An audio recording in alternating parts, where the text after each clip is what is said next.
আপার খেলা শেষ বাংলাদেশে। আপা তো কোনো মতে শাড়ি নিয়েও পলাইতে পারছে। আগামী যারা আপাকে পুনর্বাসন করতে চাইবেন, আপনারা লুঙ্গি নিয়েও পলানোর জায়গা পাবেন না ইনশাআল্লাহ। ইনশাআল্লাহ বলেন। পৃথিবীতে মুসলমানদের 1400 বছরের ইতিহাস আপনি যদি দেখেন, 1924 সাল পর্যন্ত ইতিহাসের একটা ধারা, 1924 সাল থেকে নিয়ে 2025 সাল পর্যন্ত ইতিহাসের আরেকটা ধারা। সে আলোচনা আমি যাচ্ছি না, কেন এটা বাংলাদেশ না। আমি আপনাদেরকে যে কথা বলতে চাইছি, আমাদের বাংলাদেশের বয়স 52 বছর হয়েছে।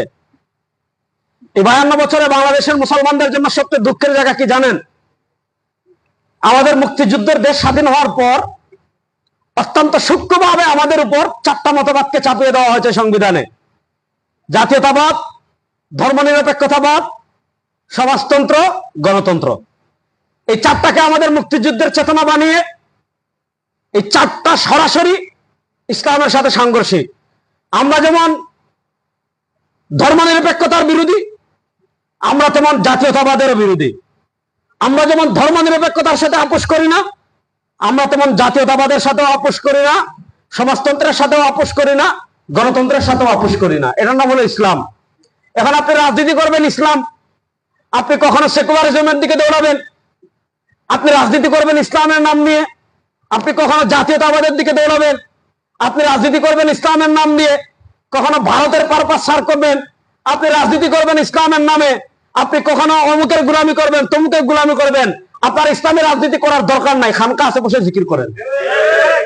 বহুত কাজ আছে, উম্মার করেন, তাবলীগের কাজ করেন, উম্মাকে কোরআন শিখান, উম্মাকে সূরা কিরাত বিশুদ্ধ করেন, উম্মাকে ঈমানের গুরুত্বপূর্ণ বিধানাবলী শিখান, উম্মাকে ওযু শিখান, উম্মাকে নামাজ শিখান।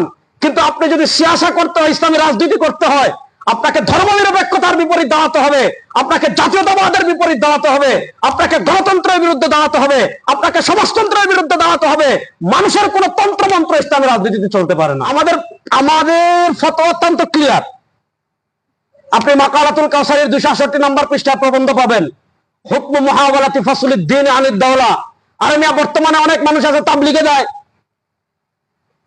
বর্তমানে অনেক মানুষ আছে চরমায়ের হালকায় জিকিরে যায়, বর্তমানে অনেক মুসলমান আছে মাদ্রাসা মসজিদে দান করে আসবে, তার ঈমান নাই। কেন নাই জানেন? সে বলে রাজনীতিতে ধর্মের দরকার নাই, রাষ্ট্রে ধর্মের দরকার নাই, বিচার ব্যবস্থায় ধর্মের দরকার নাই, অর্থনীতিতে ধর্মের দরকার নাই, সংসদে ধর্মের দরকার নাই, সংবিধানে ধর্মের দরকার নাই। সে সেকুলার ভাবনে যে ধর্ম থাকবে ব্যক্তি জীবনে, রাষ্ট্রের আবার ধর্ম কি, অর্থনীতিতে আবার ধর্ম কেন, বিচার ব্যবস্থায় আবার ধর্ম কেন। আল্লামা জাহিদ কাউসারী রাহিমাহুল্লাহ ফতোয়া দিয়েছেন, ফাল মুসলিমু ইযা তালাবা বিমিসলি যালিকা ফি সালামাতি আকলিহি। কোন মুসলমান যদি সুস্থ মস্তিষ্কে এই কথা বলে, ধর্ম আলাদা রাষ্ট্র আলাদা, তার ঈমান থাকবে না, ইসলাম থেকে বের হয়ে মুরতাদ হয়ে যাবে। আপনি হিসাব লাগান শরিয়া সম্পর্কে আজকে আমরা কি পরিমাণ উদাসীন। এজন্য শুনেন, ইসলামী আন্দোলন বাংলাদেশ এটা স্রোতের বিপরীতে একটা আদর্শিক সংগঠন। ইসলামী আন্দোলন এমন না যে আপনি টাকা দিবেন বিক্রি হয়ে যাবেন। ইসলামী আন্দোলন এমন সংগঠন না যে আসনের অফার দিবে ইসলামী আন্দোলন বিক্রি হয়ে যাবে। যেদিন 1-2টা আসনের বিনিময়ে ইসলামী আন্দোলন বিক্রি হয়ে যাবে, আল্লাহর জাতের কসম করে বলে ওই দিন আমরা ইসলামী আন্দোলনে থাকবো না। হিসাব সহজ। ইসলামী আন্দোলনকে মহব্বত করি আল্লাহর জন্য, ইসলামী আন্দোলনকে মহব্বত করি ইসলামের জন্য, ইসলামী আন্দোলনকে মহব্বত করি আদর্শের জন্য। দানাই বানাই করবেন ওই ইসলামী আন্দোলন আমাদের দরকার নাই। আমার যদি দুনিয়া লাগে ইসলামী আন্দোলন করবো কেন? বিএনপি আছে। আল্লাহ যেন বাংলাদেশে ইসলামী আন্দোলনকে ইসলামের জন্য কবুল করেন। এজন্য আপনারা বেশি বেশি করে সংগঠনের জন্য দোয়া করবেন। কারণ আমরা মাঠে কাজ করব, আমরা দেশে কাজ করব, আমরা ঘাম জড়াবো, আমরা প্রয়োজনে রক্ত জড়াবো, আমরা যতটুকু পারি করব। পিছনে আপনাদের দোয়া থাকবে ইনশাআল্লাহ। আপনারা যখন মক্কায় যাবেন, আপনারা যখন মদিনায় যাবেন, আপনারা যখন ইসলামের যে বিশেষ যে জায়গাগুলো রয়েছে, আপনি যখন জাবালে নূরে উঠবেন, গারে হেরা উঠবেন, স্মৃতি বিজড়িত জায়গাগুলো দেখে যখন যাবেন, ইসলামী আন্দোলনকে বলবেন না ইনশাআল্লাহ। আমি গতকালকে মদিনায় বলেছি, মাক্কি জীবনে ইসলাম এত বিস্তৃত কেন হলো? পুরো আরব নবী করিম ইসলামের বিরুদ্ধে দাঁড়িয়ে গিয়েছে, পুরো নবুয়া দাঁড়িয়ে গিয়েছে, পুরো নেতৃত্ব দাঁড়িয়ে গিয়েছে। মক্কায় আপনার আগুন যেভাবে লাগে, আগুনে যদি আপনি কেরোসিন দেন, ডিজেল দেন, আগুন যেভাবে বিস্তৃত হয়ে যায়। মক্কা ইসলাম কিভাবে এভাবে বিস্তৃত হলো? কারণ একটা, কাফেররা দেখেছে কিরে এরা এমন, আবু বকর, ওমর, উসমান, হামজা, আলী, এরা এমন কি জীবন কাঠির সন্ধান পেল যে এদেরকে যত জুলুম করে, যত অত্যাচার করে, এদের ইমানের পাওয়ার তত বাড়ে। আর আমরা ইসলামের রাজনীতি করে দেখা যায় শেষ। আজকে বলি এটা, কালকে বলি ওইটা। আজকে বলি ইসলাম, এদিক থেকে অফার আছে, ইসলাম শেষ। আজকে বলি ইসলাম, বাম দিক থেকে জুটা দিছে, আমরা শেষ। ওইটা করলে আপনি ইসলামের আদর্শের, ইসলামকে প্রতিষ্ঠা করতে হলে আপনার আদর্শের উপর অটল থাকতে হবে। এজন্য আপনারা সংগঠনের সুবিধা বৃদ্ধি করবেন।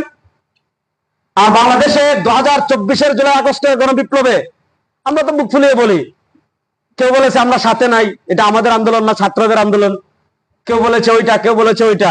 একমাত্র দলীয় ব্যানার নিয়ে যে সংগঠন জুলাই আগস্টের বিপ্লবের রাজপথে নেমেছিল, সেই সংগঠন হলো ইসলামী আন্দোলন বাংলাদেশ। একদম 18 জুলাই থেকে নিয়ে 5 আগস্ট পুরো টাইম আমরা মাঠে ছিলাম। এই জুলাই আগস্টের গণবিপ্লবের পর বাংলাদেশে নতুন করে সম্ভাবনা এসেছে। আমাদের পেশাব চরমনায় দেখেন, এই 9 মাস হয়েছে ইন্টারিম গভর্নরের, কত রাজনৈতিকবিদকে দেখছেন। সকালে এক বয়ান, আমরা মনে করছিলাম ওবায়দুল কাদের পলাইছে, বাংলাদেশে মনে আর কোন ওবায়দুল কাদের নাই। এখন দেখা যাচ্ছে আমার মতো দাড়ি টুপি মাথায়, কিন্তু চরিত্র ওবায়দুল কাদের। দিনে এক কথা, রাতে এক কথা, সকালে এক কথা, বিকেলে এক কথা, সন্ধ্যা এক কথা, কোনো ইয়ে নাই।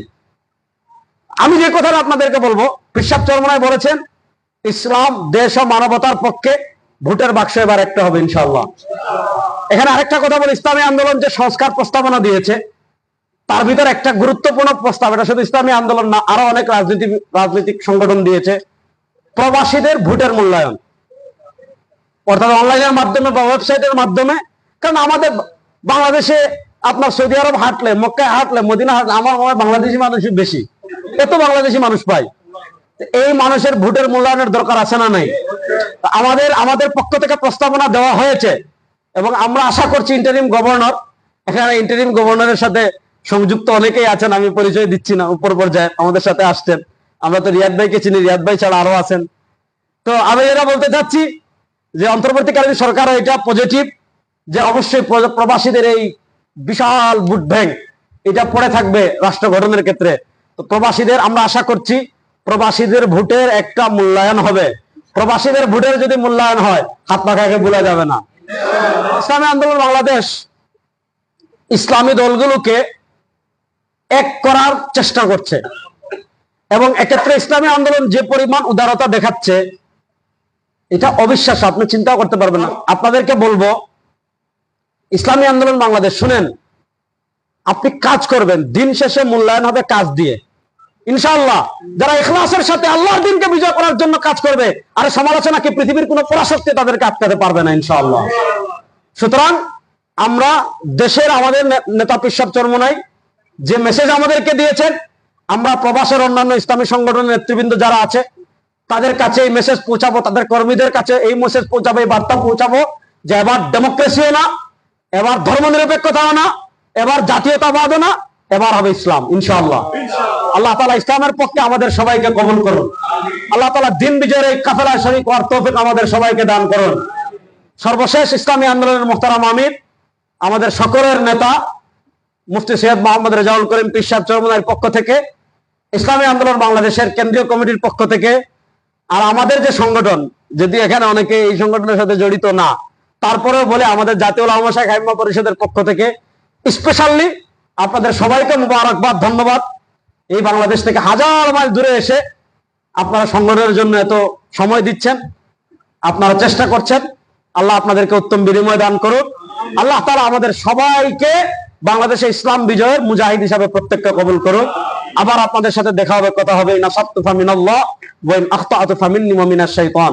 সুবহানাকাল্লাহুম্মা বিহামদিকা আশহাদু আল্লা ইলাহা ইল্লা আনতা আস্তাগফিরুকা ওয়া আতুবু ইলাইক।